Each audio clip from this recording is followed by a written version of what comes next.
SALASYA.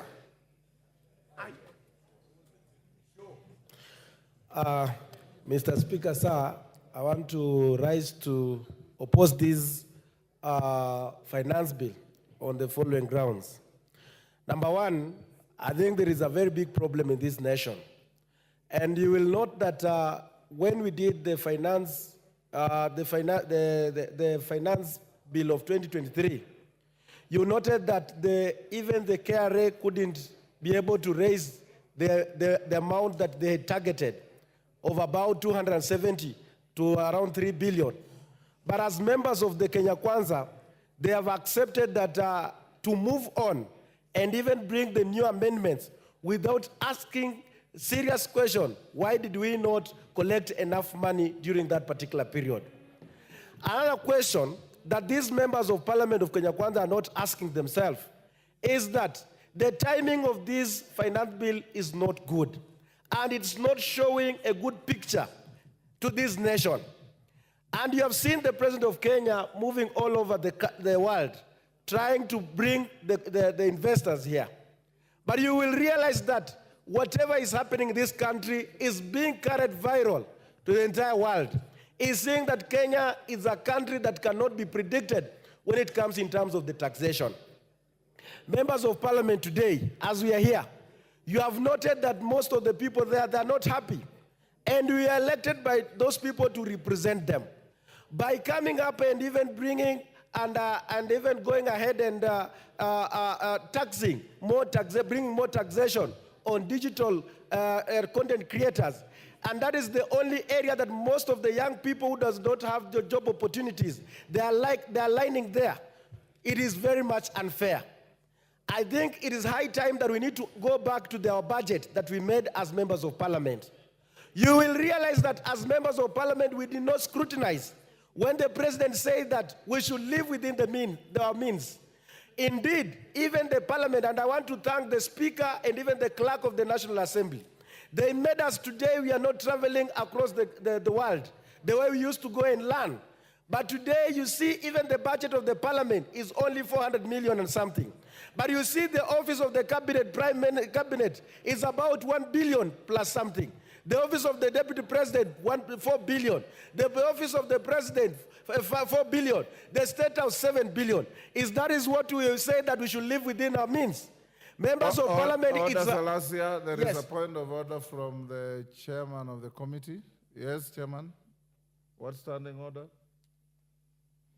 Honorable Speaker, I rise on standing order number 91. And is it in order, Honorable Speaker, for my good friend, and I hate to interrupt him, the Honorable SALASYA, to mislead the House.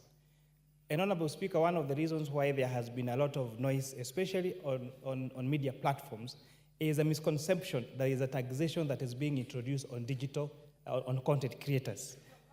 Clause 7, Honorable Speaker, because we would like to put this matter to rest, page 555 of the bill, talks about where a resident or an unresident person being the owner or operator of a digital marketplace or platform makes or facilitates payment in respect of digital content monetization, goods, property, or service. The amount therefore shall be deemed to be income which is accrued in or was derived from Kenya.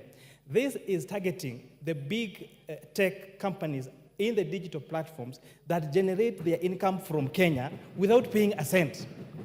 We have institutions like Netflix, like Google, like Facebook. They generate income here, but don't pay taxation in this country. So this taxation is them paying for the income they generate from Kenya, not the people that generate income from those particular platforms. Thank you. SALASYA. Mr. Speaker, I was just trying to highlight some of the things that has created a lot of emotion. And you will realize that the Kenyans, the way this country is being managed, it is being managed just something else. Why do you want to play with the minds of Kenyans? Why do you introduce the tax on transportation of sugarcane? Why do you introduce taxation on 16% on bread?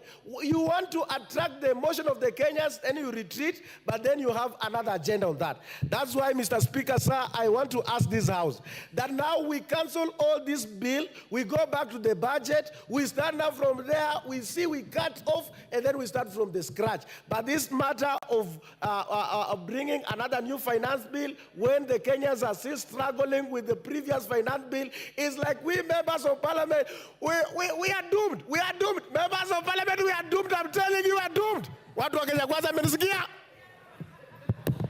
Honorable Salasya, there is a finance bill each and every financial year. So even next year there will be a financial bill. The following year there will be a finance bill. So it's good for you to know that as well. It's just I'm informing you. Yes. Honorable Justice Kamei.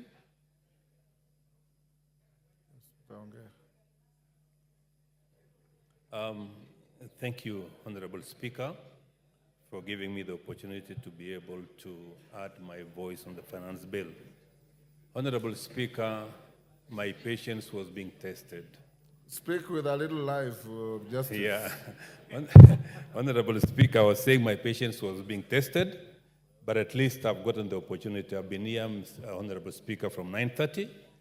And it reminded me... Stop complaining. I've been sitting here from 9:30 as well. Okay. Thank you, Mr. Speaker.